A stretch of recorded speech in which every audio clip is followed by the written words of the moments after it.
like to invite Dr. Aubrey to come and say a few words about longevity. Dr. is the leading scientist in longevity. He is the co-founder of a foundation called Methuselah, and they have invested a lot of time in trying to fight diseases that cause aging. So he will give us a little bit of a brief, and tomorrow we'll talk more about it at the conference. Thank you once again. Thanks so much, Brenda. I must say it's really lovely to be here. And yes, as Brenda said, I'll be giving a talk tomorrow morning. I don't remember how long, but anyway, a lot longer than this one's going to be. So I'm just going to say a few words, really. I know that some of you here will not be there tomorrow morning anyway. But yes, I've been working on the problem of aging for about 25 years now. And things have changed a lot in that time in terms of the scientific progress and the interest in this whole topic that is shown by the general public as well as even by policymakers increasingly. But it's very non-uniform. It's very unevenly distributed. Of course, there are some areas of the world in which that hasn't really started yet. And of course, Afrolongevity has been created in order to change that in Africa. And I am really delighted to have the opportunity and the privilege to come here and support such a wonderful initiative. I think that the work that Brenda and Awuzie and the rest of the team have been putting in over the past couple of years is extremely impressive. It shows extreme dedication and determination and the exact things that I had to have 25 years ago when I was trying to do the same thing in the West. So, yes, I'm delighted to be here. Aging is, people often, in fact, somebody said on Twitter to me about a week ago when they saw that I was coming here, they said, isn't it a bit premature because, people die of malaria and stuff in Africa. And I said, you know what? Look at the statistics. It's just not like that. My friend Cordeiro, who spoke this morning, mentioned that the majority of deaths in sub-Saharan Africa are now from the health problems of late life, the diseases of old age. Most people might not even have noticed that. But the fact is that average longevity in sub-Saharan Africa has been rising much more rapidly than in the West lately. In other words, you guys are catching up. And the right way to make sure that in the next 10 or 20 or 30 years you capitalize on that is by starting to prepare now and not waiting and not trying to, wait until we have completely eliminated malaria, for example, before we pay any attention to aging. Then, of course, there is the question of the role that Africa can play in this, and I'm going to go into some detail about that tomorrow morning. Today, I just want to say every member of the species, every Homo sapiens, ages in the same way. We all have the same aging problem, even though we have superficial differences. And that is really helpful because it means that those of us who work on the biology of aging and try to figure out ways to reverse it, ways to rejuvenate people, are benefiting from the diversity of humanity and will benefit that much more in years to come, and especially with the active and enthusiastic involvement of this continent. There's also, of course, an enormous cultural aspect to this. I have never been to any country in Africa except South Africa, and really I don't feel I've even been to South Africa until now, because my other visits, I've been here 3 times, they were just, I was invited to give a talk to like a pension fund or a merchant bank or something. So it would be, I would be whisked from the airport to some big hotel and I would give a talk to a bunch of white men in suits and I would go back to the airport. So this is my first experience of real Africa, including the party last night, which was something else. That's another reason why I'm delighted to be here. But I think I want to make sure that we don't keep you away from your dinner too long, so I will finish now, and I guess, yes, I'll hand over to Natasha, who is, I think you're the one, Natasha, to speak now. Briefly. Thank you, Aubrey. That was an excellent introduction to the field of longevity and the hopes that the launching of Afrolongevity has a strong future, a lifelong future, an unlimited lifespan, which I like to say. In starting any organization or group on longevity, we need to take a look at what's come before, to think about the precursors, what I call prior art in the field. And of course, the science is phenomenal, and there's so much to study. But first and foremost, you need to think about yourself and think about what is your longevity plan. Each person is different. Your biology is personalized towards you. While we share so many genes in our chromosomes, each person has a different makeup. So personalized medicine is very important. Thinking about longevity starts with diet and exercise. Sounds very simple, unscientific, but through the field of science, we've learned that what you eat makes who you are, and how you treat your body can make your longevity regime a very worthwhile and important one for you. And again, remember, it's personalized. And I've written one book on longevity and exercise. Pilates is my favorite. It's great for the core, for the stretching, yoga as well. But I also lift weights. And that's good for most women and men to have your muscles and your bones as strong as possible, because as we age, we lose muscle mass and bone density. So it sounds so simple, but in Afrolongevity, consider that. What you eat and how you move is important to you. You certainly don't want to follow the country I come from, where diabetes and heart disease are at a high rise. You want to keep it as smart as possible. The main takeaway that I'd like to express and share with you all is that the science continues to change. Advances occur moment to moment, and it is that changeability, the adaptability that we have in our plasticity of our thinking in our brain to stay agile, to be flexible, to consider how we're learning and to continue learning.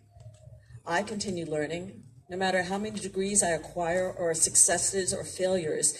I know that each failure brings me to a new success. So I think Afrolongevity is going to have a great future. You're already starting out at the top of the rung, and I like to see you lift off from this threshold to have enormous success, and I hope to be able to work with you all. Thank you, and congratulations. Great ceremony for this liftoff. Thank you.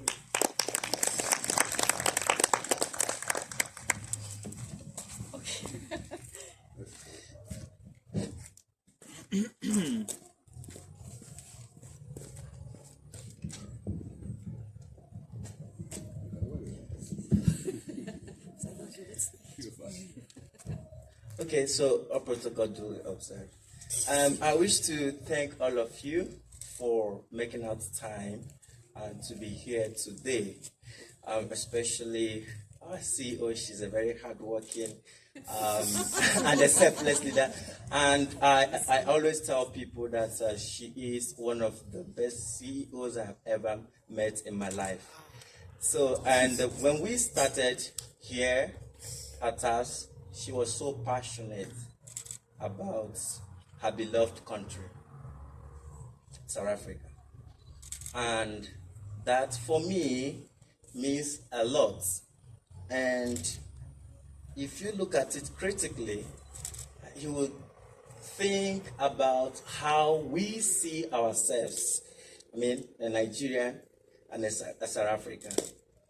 But then what we are doing is not about our country or our culture, but what brings us together is humanity at large. One of my mottos is life is the chief value. And in anything that I do, I consider it a priority. So at TAFFD, we've had numerous people being supportive, and like as mentioned by the CEO, Aubrey is our grand patron, and in our board of advisors, we have Natasha, we have Jose, and the rest. So to cut the story short, when you are well received in every environment, you have the courage to push further.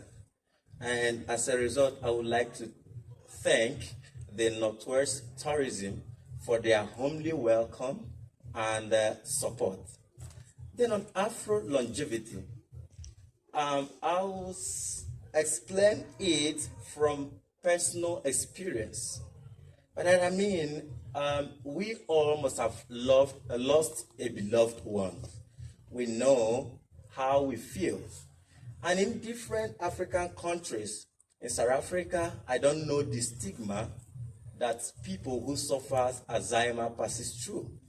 And in Nigeria, my country, those who suffer sicknesses, age-related diseases like Parkinson's disease, they are being seen as witches and wizards, as the case may be. So these are the things that we need to really look into as the hope for the future, which starts now. As the saying said, the future is faster than you think. And it's a book written by, I think, Peter Diamandis. Peter Diamandis. So that is it. And for me, I always say this. I've written a couple of articles and I've presented a paper titled "There is no glory in dying." So if there is anything that we can do as a people and as a species to preserve our humankind, it behoves on us. And for me, it's a clarion call. Longevity is not the job of the scientist alone. We need the ethicists, which Natasha is one of them. She is always cautioning us. This is how you need to do what you do and how you do it. So you also need people, investors. And one of her arguments is people always say that longevity is for the rich. She will say, no, every life matters. So we need enough funding, we need a support system, ecosystem to make it available for all. So aging is a disease. The experts will talk about it tomorrow. So Afrolongevity have come to stay, and I'm saying this with courage. And I believe that we are going to start from South Africa and spread towards all African countries. But one of the most important things that I want us to keep at the back of our mind is our biodiversity. We must preserve our biodiversities. And our biodiversity, they are not separable from our culture. When you preserve your culture, what you eat, not eating what you see others eat, you must take care of yourself. And for us, our major concern is on well-being. And that is why Afrolongevity is. Thank you, and God bless you. Bravo.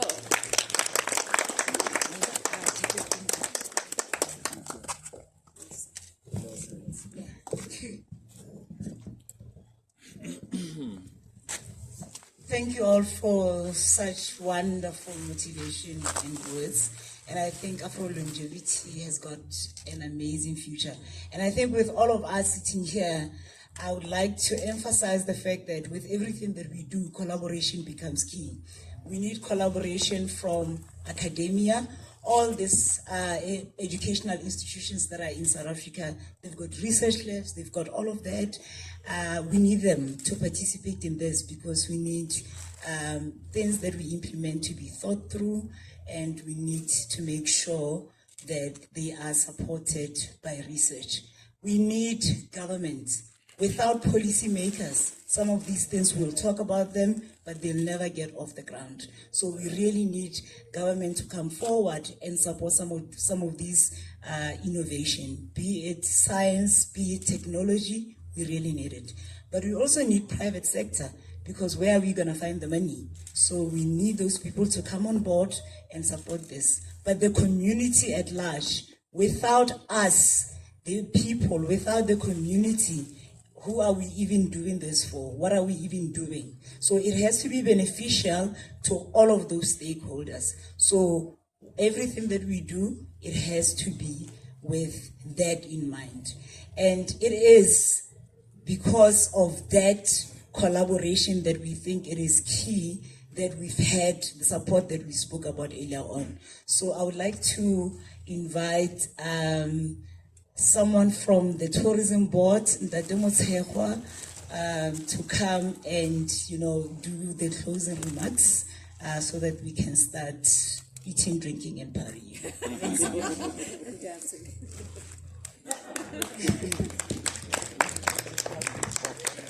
While he's walking up to take the stage, I would like to just remind you, I think when you looked at the program, we spoke about the launch of the 3rd edition of our global magazine. It is there online. We have published it. If you want to buy the hard copy, you can order it on Amazon. We have the electronic version as well. Go to our website. You can find it there. If you like to contribute to it, please send your information to info@tafs.org, and then we can get you published for the international audience to look at what you have to say. Thank you, Brenda. I think all things considered, you might want to stand next to me. All this debtness can go to waste.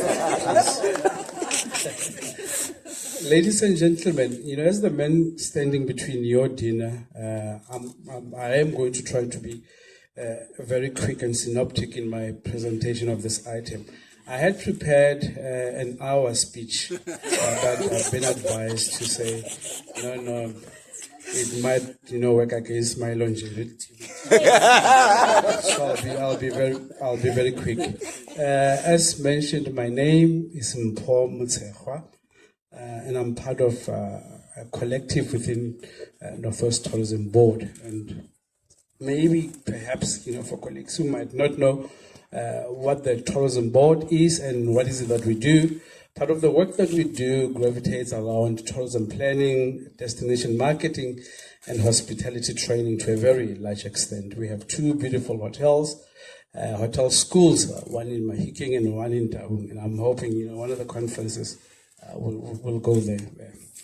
But as I said, part of the work that we do, a very big component of that work sits around destination marketing. It's for that reason I don't think there's a wordsmith alive, Brenda, that can best capture the essence of our gratitude to the board of TAFSA, to the CEO of TAFSA, to have having the foresight to bring and trust us with your program. There's a deep understanding on our part that you could have chosen to go anywhere in the world, but you chose to come to South Africa, but most importantly to the beautiful province of the Northwest, where we believe that you have not lived up until you have visited the Northwest province. So for those of you who are coming here for the first time, the question becomes, where have you been going all along? Dr. Aubrey, the white man in suits, are replaced by the black man in suits. So please, come back to South Africa, but to the Northwest province. As I said, ladies and gentlemen, I'm not going to waste a lot of time. We just wanted to express our sincere gratitude to your good selves. You did mention that we have in our midst the chairperson of the marketing subcommittee, Ms. Awuzie, also joined by another honorable member, Methuselah. These are the people who say yes to programs that I bring to the board. And when I said, we need money to bring this conference to the Northwest, all they did was to say Yes, and this wouldn't have happened without their support. But most importantly, I also have my colleagues. I'm not sure where they are, because all of this wouldn't have happened without them. Please, where's Ntabi? Where's Madikel? Where's Beatrice? Where's Kagiso? Can you, for a minute, come join me, Mopilem? Please.